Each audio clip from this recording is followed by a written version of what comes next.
Nicole, you be right there, please.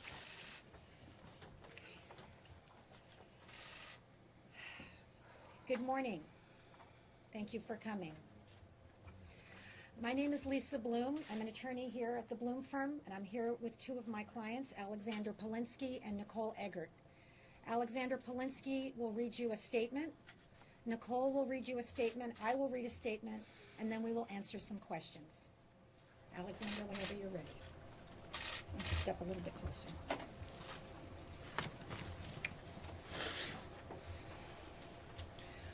I was sexually harassed by Scott Baio and ultimately assaulted by him between the ages of 12 and 15 years old. Getting the job on Charles in Charge when I was 11 was one of the most wonderful things that had ever happened to me. It represented everything good about my life and my future. But my excitement did not last long. During the first year of the show, I was 11 or 12, I observed Scott with our co-star Nicole on his lap backstage. I was so naive, I innocently hopped on his lap, expecting to hear a story about Fonzie or Happy Days. Something awesome. Scott Baio was a hero to me. I was 11 years old.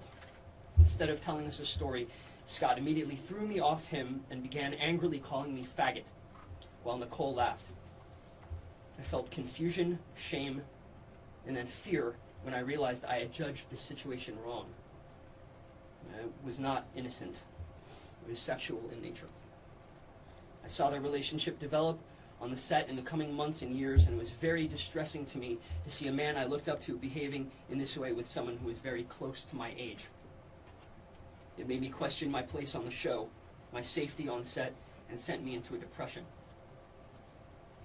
As I was coming to terms with this, Scott Baio began a pattern of abuse that was unrelenting.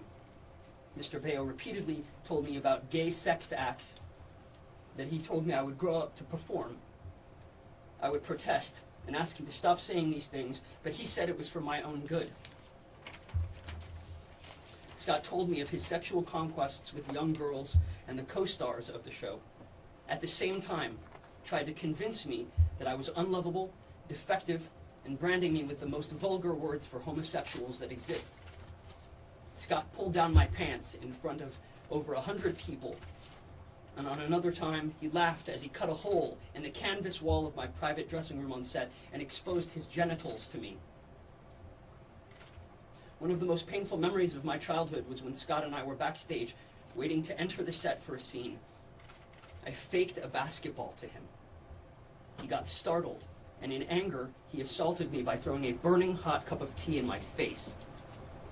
I ran from the set crying. Scott later apologized, but the abuse continued. Scott Baio told me I was never going to be loved by a woman in my life because I was so effeminate. These slurs became a running gag on set and were almost a daily occurrence in public. It was disguised as humor. Sometimes I would get mad, but most times I'd laugh along while choking back tears.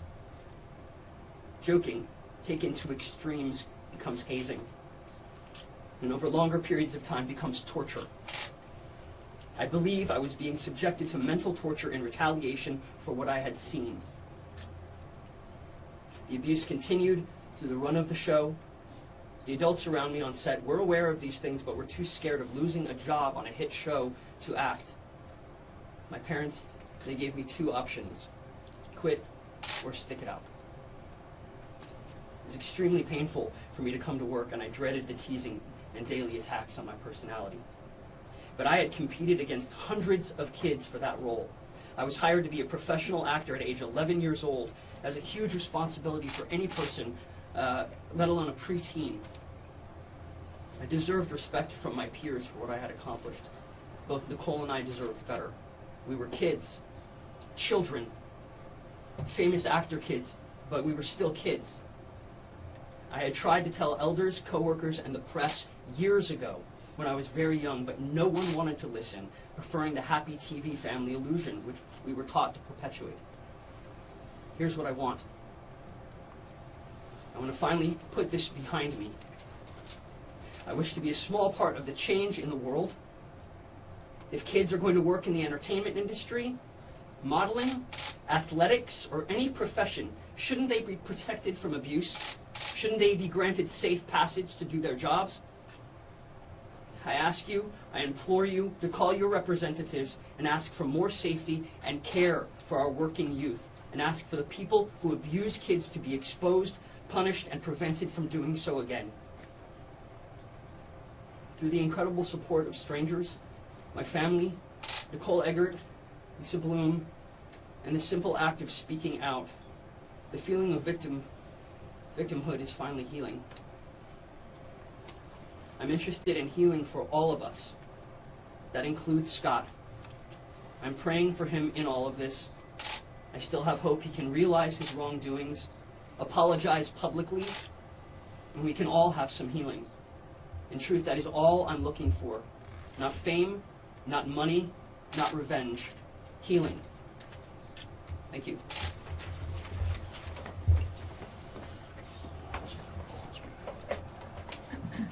Hi. This is Nicole Eggert. I'm here today to support my friend Alexander Polinsky and to talk about the abuse that I witnessed on set from Scott Baio onto Alex. After the incident where Alex walked in on me and Scott being intimate on his lap and he was thrown to the ground, this is when all the abuse began. As an adult, I carry huge guilt that I was part of this in any way. I feel horrible and guilty that I didn't stand up for him at the time, but I myself was a child. We were children.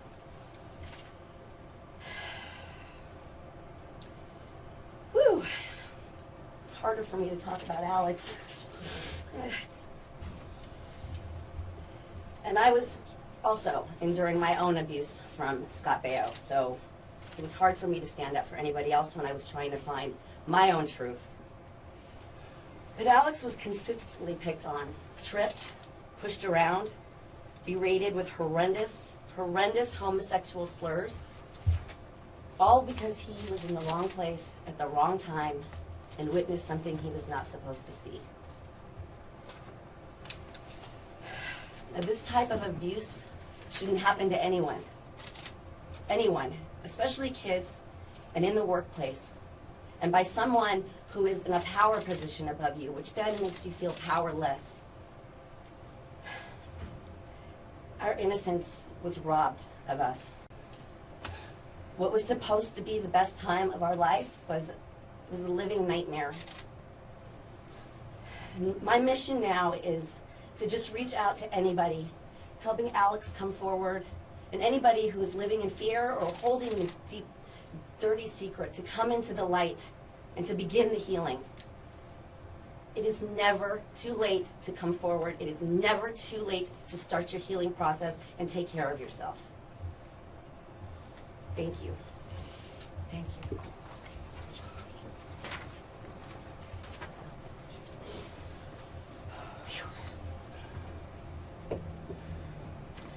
I'm attorney Lisa Bloom, and I'm very proud to represent Alexander Polinsky as he steps forward to tell his story today of child abuse and sexual harassment by Scott Baio.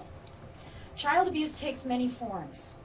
For little boys, that can often mean homophobic slurs. Child abuse hurts. It deforms. It teaches children that they are trash. That was the message that was conveyed to Alex. Today is about rejecting all of that, and it's about standing up against child abuse. Many people go their whole lives without speaking their truth. Telling your story is the first step toward healing, and that is what Alex is doing today, and I think modeling for all of us that we can do as well. And Alex is doing something else that is very profound. He is refusing to let Nicole stand alone as she endures the hate that she has received after coming out with her own story against Scott Baio recently. And that's why Alex joined Nicole and me when we spoke to Los Angeles detectives last week. What can you do in this groundbreaking era of victims speaking out? Be an Alex. If you have information that can help someone else who is going alone, please reach out. Be an Alex.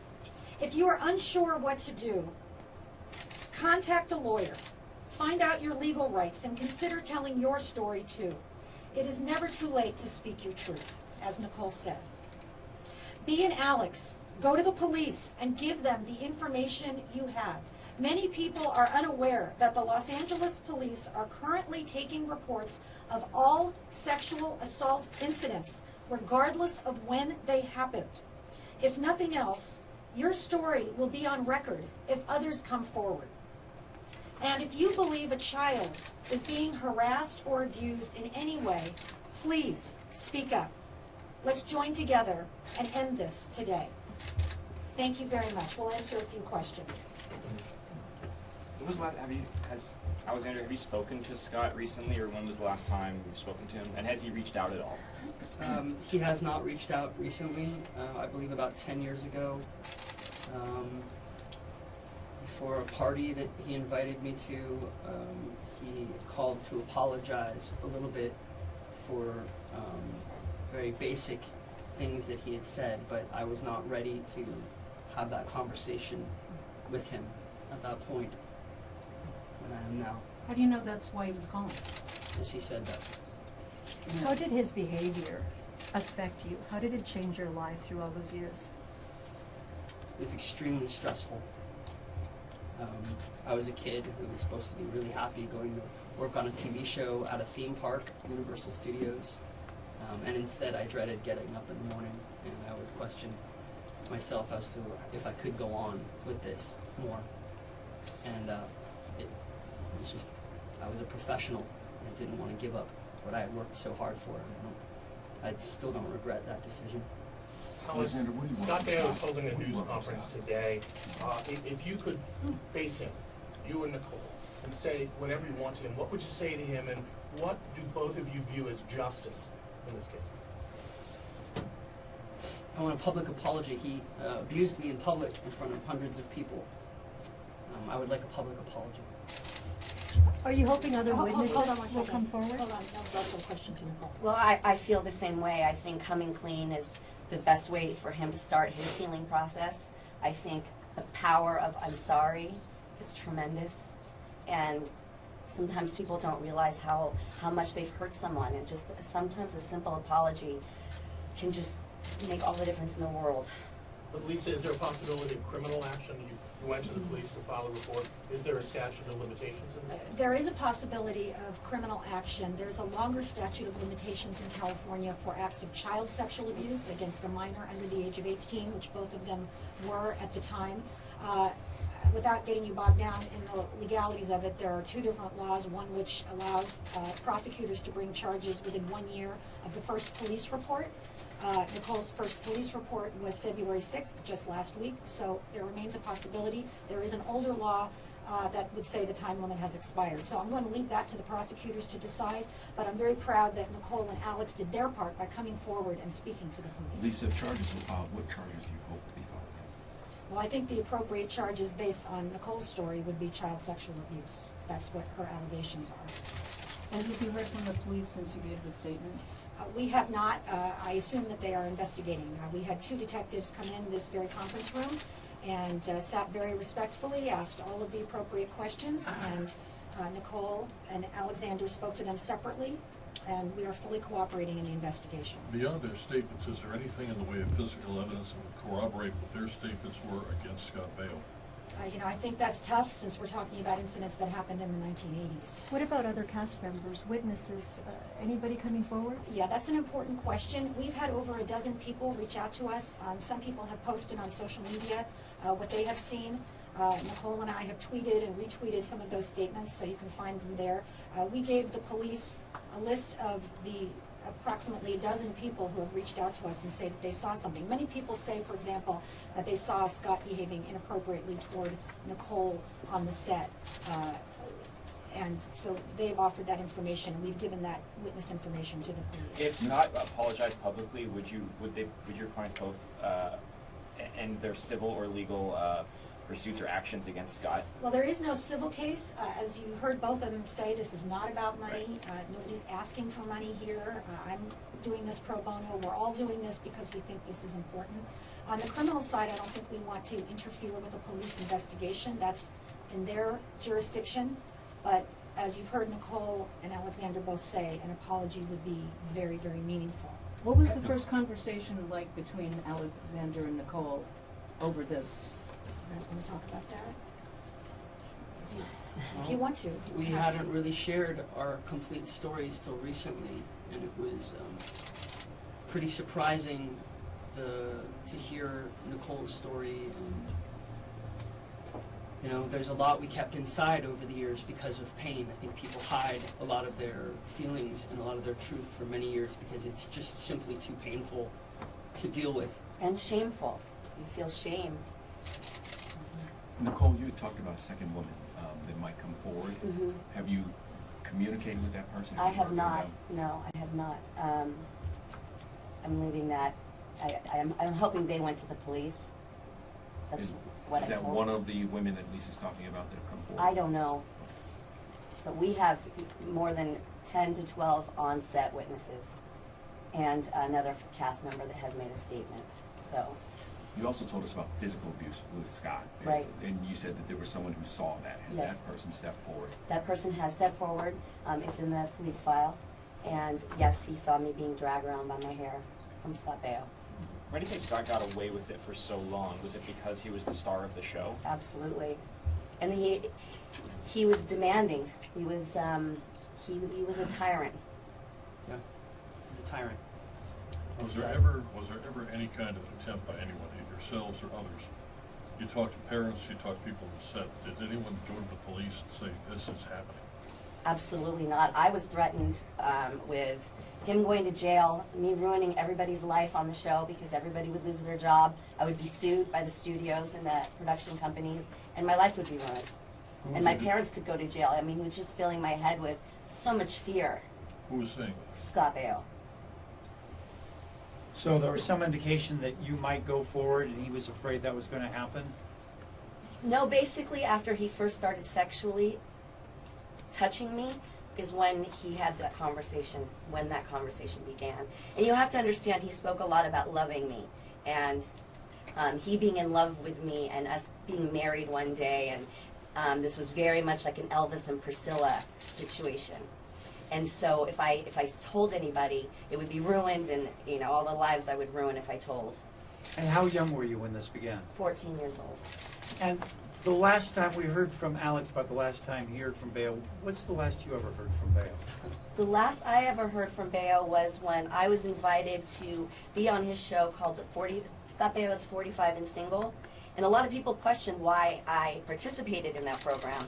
But if you understand it in the context, it was a show about him receiving therapy for his womanizing.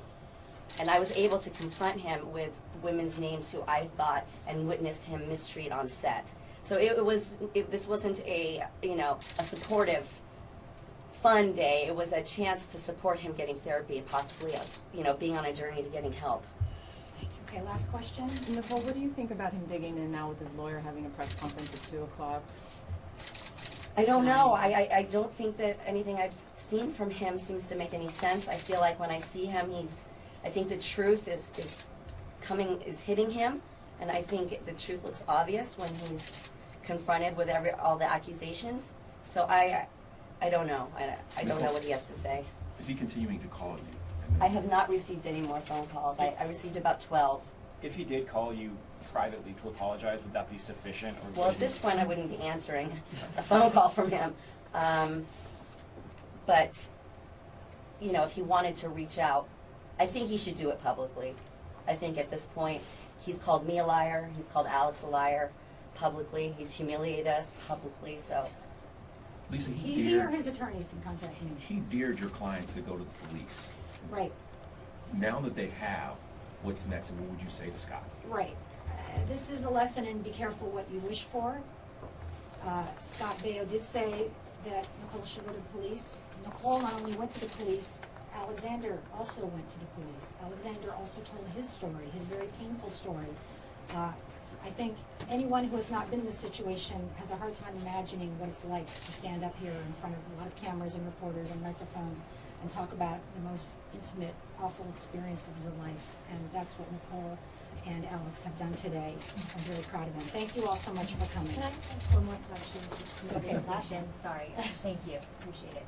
So with the headline that was in the press release with the child sex abuse allegations, I just want to be clear, Alexander, was there ever any touching or anything like that in addition to the allegations you outlined today? Specifically to who are you about? To you. To me? Yeah.